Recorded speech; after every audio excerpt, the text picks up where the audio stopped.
여러분의 구독은 영상을 제작하는 데 큰 힘이 됩니다. 영상을 보시기 전에 구독과 좋아요 꼭 부탁드리겠습니다. 아울러 회원이 되시기를 원하시는 분들은 유튜브 채널 홈피 구독 옆에 있는 가입 버튼을 눌러주시기 바랍니다.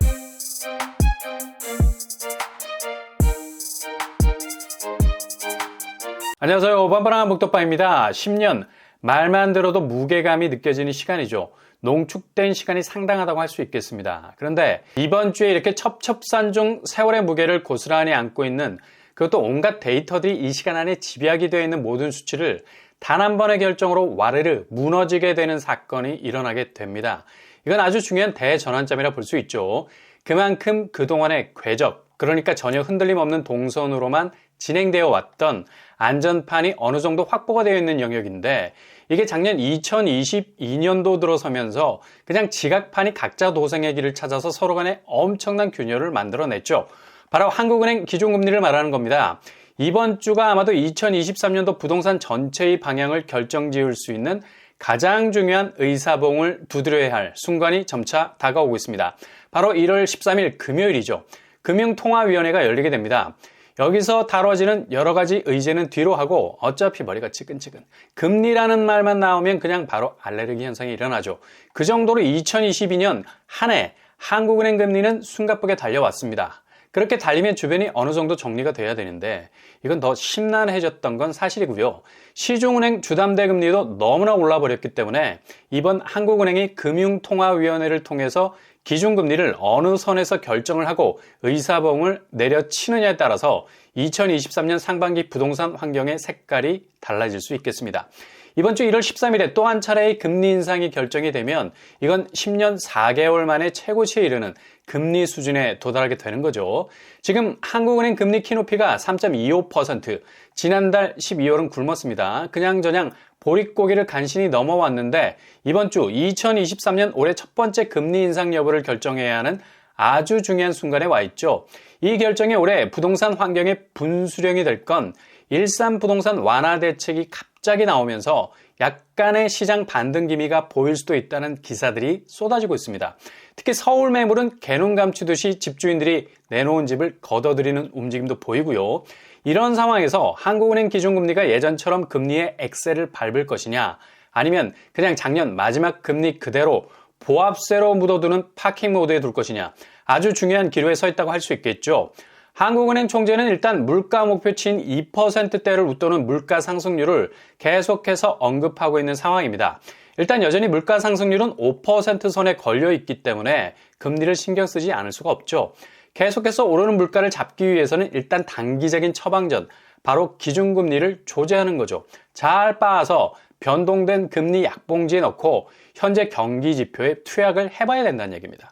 근데 막상 이런 조치는 2022년도 내내 이루어졌기 때문에 일종의 내성이 생겼다거나 할까?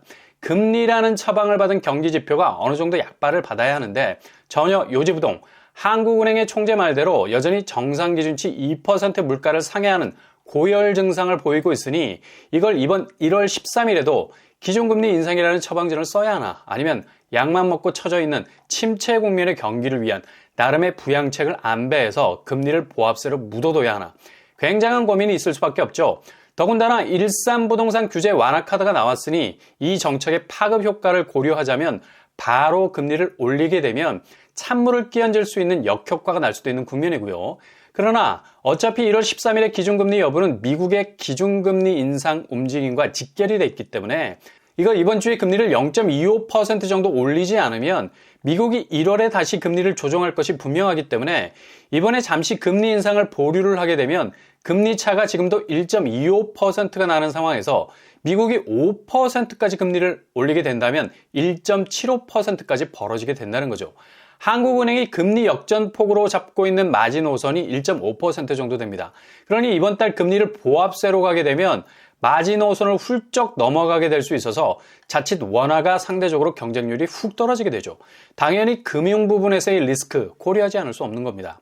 제일 두려워하는 게 단기적으로 빠져나가는 외화 유출 아니겠습니까? 어쨌거나 경기 지표가 안 좋은 상황에선 탄화를 많이 비축하고 있는 게 나름의 국가 안전자산이 될 수 있는데 높은 이자 따라가는 외화 수요가 경쟁력을 잃고 있는 원화로 유턴할 이유가 없는 거죠.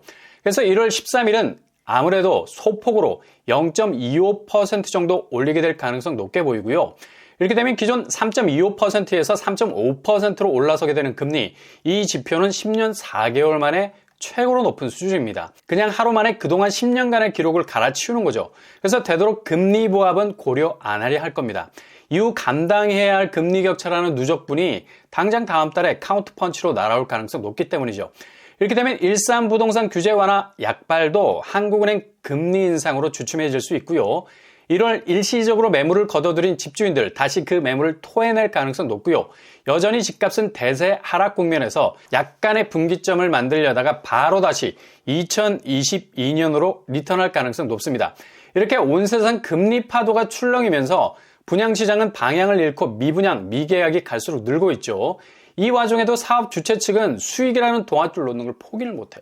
죽어라 분양가를 주구장창 올리고 있는 상황입니다. 특히 지방은 규제 지역에서 완전히 벗어나서 거의 자율적인 분양시장이 이루어지고 있죠.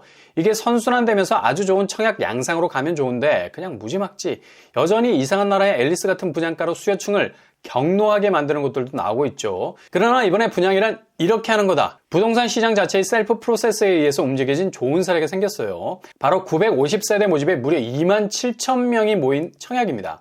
평균 경쟁률 28.4대 1. 이거 요즘 정말 보기 드문 경쟁률 아닙니까? 바로 창원 롯데캐슬 포레스트입니다. 이렇게 분양이 성공적일 수 있었던 건 바로 84제곱 분양가에 있어서요. 5억 2천 수준. 아무리 지방이라 해도 창원은 부동산이 강세인 지역이죠. 그럼에도 불구하고 롯데캐슬 84제곱이 5억대에 나왔다는 건 아주 신선한 충격이었고요.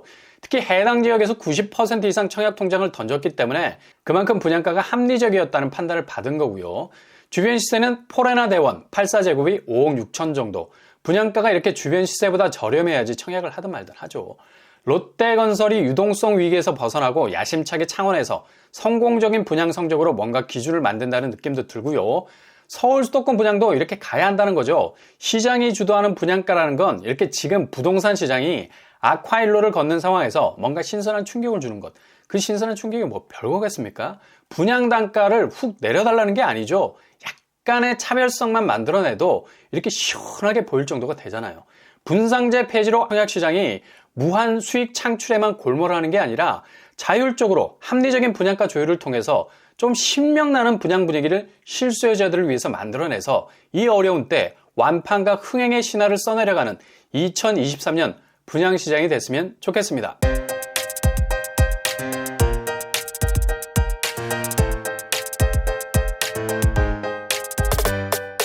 오늘의 부동산 캐리커처, 이번 주 10년의 기록이 깨질 가능성 높아졌죠. 그만큼 상황을 뒤집을 만한 해법이 없기 때문입니다. 이런 분위기에 84제곱 5억대 분양가로 나온 롯데캐슬, 분양은 바로 이렇게 하는 것이다. 아주 좋은 사례를 남기는 거죠. 이런 청약 분위기가 2023년 계속 이어졌으면 하는 바람입니다. 이번 한 주간도 여러분의 길이 꽃길만 되실 수 있길 바랍니다. 이상으로 뻔뻔한 먹방을 마치겠습니다. 구독과 좋아요 부탁드립니다. 감사합니다.